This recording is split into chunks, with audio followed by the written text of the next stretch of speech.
Good morning guys. Andito naman kami si Jimmy Pisaya guys. Magandang umaga. Andito kami ngayon guys. Ito yung kasama ko guys. Bagong vlogger ngayon guys. Kasama ko ngayon sa pagbablog. Papakilala ko kayo si John Sinok. Yung apelido niya guys. Team Jimmy Pisaya Vlog. Yun ang team namin ngayon guys. Ang vlog namin ngayon. So tara guys. Ipakita namin nga sa inyo yung nagawa namin sa loob ng isang buwan na bahay ginagawa. Tara tayo guys. Ito yung kasama yung vlog sa inyo guys. Tara. Mag-umpisa tayo sa baba. Baba tayo mag-umpisa.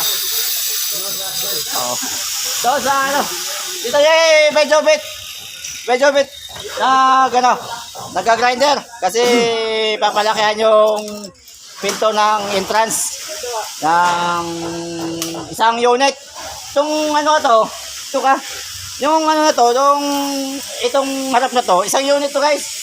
Isang unit na kwarto. So yun na. Dito yung kasama ko. Tuturo mo yung yung nangyari natin ngayon. Yan, turo na yun, ayun. Tapos na yung magpalitada. Yan, tapos na yung magpalitada yung yung loob.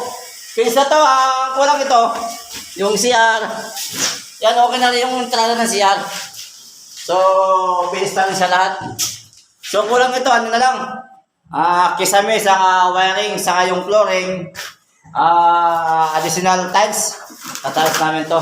So, tara guys, gagawin ka namin ang kasama namin sa kabilang kwarto.